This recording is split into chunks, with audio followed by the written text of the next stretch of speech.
Rainbow layout ಅಲ್ಲಿ ತೆರವು ಕಾರ್ಯಾಚರಣೆ ನಡೀತಾ ಇದೆ. ಲೇಔಟ್ ಅಸೋಸಿಯೇಷನ್ ಇಂದ ಹೂಳೆತ್ತುವಂತ ಕಾರ್ಯ ನಡೀತಾ ಇದೆ. ರಾಜಕಾಲುವೆ ಹೂಳನ್ನ ಎತ್ತೋದಕ್ಕೆ ಅಸೋಸಿಯೇಷನ್ ಈ ಕ್ರಮವನ್ನು ಕೈಗೊಂಡಿದೆ. ಕೆಟ್ಟ ಮೇಲೆ ಬುದ್ಧಿ ಬಂತು ಅಂತಾರಲ್ಲ, ಹಂಗಾಯ್ತು ಪರಿಸ್ಥಿತಿ. ಹಾಲನಾಯಕನಹಳ್ಳಿ ಕೆರೆಯಿಂದ ಸಾವಳ ಕೆರೆವರೆಗೆ ಸ್ವಚ್ಛತೆಯನ್ನ ಮಾಡ್ತಾ ಇದ್ದಾರೆ. ರಾಜಕಾಲುವೆ ಹೂಳನ್ನ ಎತ್ತಾ ಇರೋದು ಇಲ್ಲಿ ಲೇಔಟ್ ಅಸೋಸಿಯೇಷನ್ ಅವರೇ. 25 ಅಡಿ ಅಗಲ ಇದ್ದ ರಾಜಕಾಲುವೆ ಈಗಿರೋದು ಕೇವಲ 3 ಅಡಿ ಮಾತ್ರ. ಇನ್ನು ಮಳೆ ಬಂದಂತ ಟೈಮ್ನಲ್ಲಿ ರೈನ್ಬೋ ಲೇಔಟ್ ಪರಿಸ್ಥಿತಿಯನ್ನ ನೀವು ನ್ಯೂಸ್ 18ನಲ್ಲಿ ನಿರಂತರವಾಗಿ ನೋಡಿದೀರಾ. ನಾವು ಫಾಲೋ ಅಪ್ ಮಾಡ್ತಲೇ ಇದ್ವಿ. ಮಳೆ ನಿಂತರೂ ಪ್ರವಾಹದ ಪರಿಸ್ಥಿತಿ ಅಂದ್ರೆ ಆ ನೀರಿನ ಲೆವೆಲ್ ಮಾತ್ರ ಅಲ್ಲಿ ಕಡಿಮೆ ಆಗ್ತಾ ಇರಲಿಲ್ಲ. ಕಾರಣ ನೀರು ಎಲ್ಲಿಗೆ ಹೋಗುತ್ತೆ? 25 ಅಡಿ ಅಗಲ ಇದ್ದ ರಾಜಕಾಲುವೆ ಒತ್ತುವರಿ ಮಾಡಿ ಮಾಡಿ ಮಾಡಿ ಈಗಿರೋದು ಬರೀ 3 ಅಡಿ ಅಷ್ಟೇ. ಸದ್ಯಕ್ಕೆ ಹೂಳೆತ್ತಿ ರಾಜಕಾಲುವೆ ಅಗಲೀಕರಣಕ್ಕೆ ಈ ಲೇಔಟ್ ಅಸೋಸಿಯೇಷನ್ ಅವರೇ ಈಗ ಹೂಳೆತ್ತೋ ಕಾರ್ಯ ಮಾಡ್ತಾ ಇದ್ದಾರೆ, ಪ್ರಯತ್ನ ಪಡ್ತಾ ಇದ್ದಾರೆ. ತೆರವಿನಿಂದ ತಪ್ಪಿಸಿಕೊಳ್ಳುವಂತ ಯತ್ನವನ್ನ ಹಾಗಾದ್ರೆ ಮಾಡ್ತಾ ಇದ್ದಾರೆ. ಸ್ಟಾಕ್ ಮಾರ್ಕೆಟ್ಗೆ ಸರಸ್ವತಿ ತಗೊಂಡು ಹೋದವರು ಲಕ್ಷ್ಮಿ ತಗೊಂಡು ಬರ್ತಾರೆ, ಲಕ್ಷ್ಮಿ ತಗೊಂಡು ಹೋದವರು ಸರಸ್ವತಿ ತಗೊಂಡು ವಾಪಸ್ ಬರ್ತಾರೆ. ನಿಮ್ಗೆ ಸರಸ್ವತಿ ಬೇಕಾ? ಫ್ರೀಡಮ್ ಆಪ್ ಅನ್ನ ಈಗಲೇ ಡೌನ್ಲೋಡ್ ಮಾಡಿ. ಈಗ ಹೇಳ್ಬೋದಲ್ಲ ಅಸೋಸಿಯೇಷನ್ ಅವರು, ಇಲ್ಲ ನಾವು ಇದನ್ನೆಲ್ಲ ಸರಿ ಮಾಡಿದೀವಿ, ಹೂಳೆತ್ತಿದ್ದೀವಿ, ನೆಕ್ಸ್ಟ್ ಮಳೆ ಬಂದ್ರೆ ಎಲ್ಲ ಸರಿ ಆಗುತ್ತೆ, ನೀರು ಸರಾಗವಾಗಿ ಹೋಗುತ್ತೆ, ತೆರವು ಮಾಡಬೇಡಿ ಅಂತ. ಸೊ ಆ ಥರ ಹೇಳೋದಕ್ಕೆ, ತಪ್ಪಿಸ್ಕೊಳ್ಳೋದಕ್ಕೆ ಈ ಥರ ಸ್ವಚ್ಛತೆಯನ್ನ ಮಾಡ್ತಾ ಇದ್ದಾರಾ ಅಂತ ಡೌಟ್ ಸಹಜವಾಗೇ ಇಲ್ಲಿ ಮೂಡುತ್ತೆ.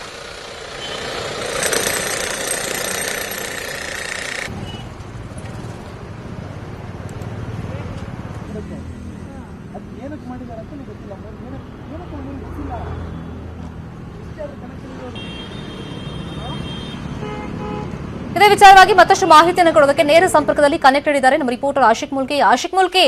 ಈಗ ಲೇಔಟ್ ಅಸೋಸಿಯೇಷನ್ ಅವರು ಇವಾಗ ಆಕ್ಟಿವ್ ಆಗಿದ್ದಾರೆ. ಅಂದ್ರೆ ತೆರವು ಮಾಡಬೇಡಿ, ಒಡೆದಾಕ್ಬೇಡಿ, ನಮ್ಮ ರೈನ್ಬೋ ಲೇಔಟ್ ಮುಟ್ಟಬೇಡಿ ಅಂತ ಹೇಳೋದಕ್ಕೆ ಈ ತರ ಸ್ವಚ್ಛತೆ ಕಾರ್ಯ ನಡೀತಿದ್ಯಾ?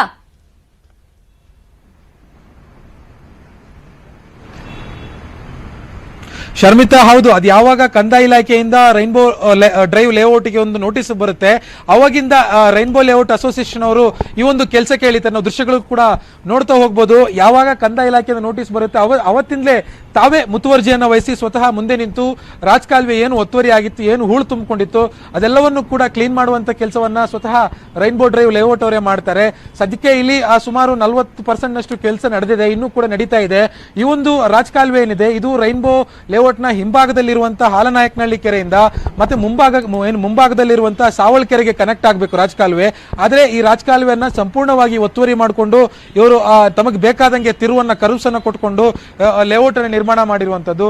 ಸುಮಾರು 25ರಿಂದ 28 ಅಡಿವರೆಗೂ ಇಲ್ಲಿ ರಾಜಕಾಲುವೆ ಇತ್ತು. ಆದ್ರೆ ಇವರು ಲೇಔಟ್ ನಿರ್ಮಾಣ ಮಾಡುವಾಗ ಇದನ್ನು ಒತ್ತುವರಿ ಮಾಡಿರುವಂತಹ ಪರಿಣಾಮವಾಗಿ ಸುಮಾರು 2 ಅಡಿ 3 ಅಡಿಗೆ ಈ ಒಂದು ರಾಜಕಾಲುವೆಯನ್ನ ತಂದು ನಿಲ್ಸಿದ್ರು. ಆದ್ರೆ ಈಗ ಬುಲ್ಡೋಸರ್ ಅನ್ನು ತಂದು ತಾವೇ ದೊಡ್ಡದಾಗಿರುವಂತಹ ರಾಜಕಾಲುವೆಯನ್ನ ಇಲ್ಲಿ ನಿರ್ಮಾಣ ಮಾಡಿದ್ದಾರೆ. ದೃಶ್ಯಗಳಲ್ಲೂ ಕೂಡ ನಾವು ನೋಡ್ತಾ ಹೋಗ್ಬೋದು. ಅಲ್ಲಿ ಆ ರಸ್ತೆಯ ಪಕ್ಕದಲ್ಲಿ SWD ಡ್ರೈನ್ ಹರಿಯುತ್ತೆ. ಅದಕ್ಕೆ ಯಾವುದೇ ರೀತಿಯಾದಂತಹ ಕನೆಕ್ಷನ್ ಇರಲಿಲ್ಲ. ಈ ರೀತಿಯಾಗಿ ಸಣ್ಣ ಸಣ್ಣ ಪೈಪ್ಗಳನ್ನ ಕೊಟ್ಕೊಂಡು ಅವರು ಆ ನೀರುಗಾಲುವೆಗೆ ರಾಜಕಾಲುವೆಯನ್ನ ಕನೆಕ್ಟ್ ಮಾಡಿ ಬಿಟ್ಬಿಟ್ಟಿದ್ರು.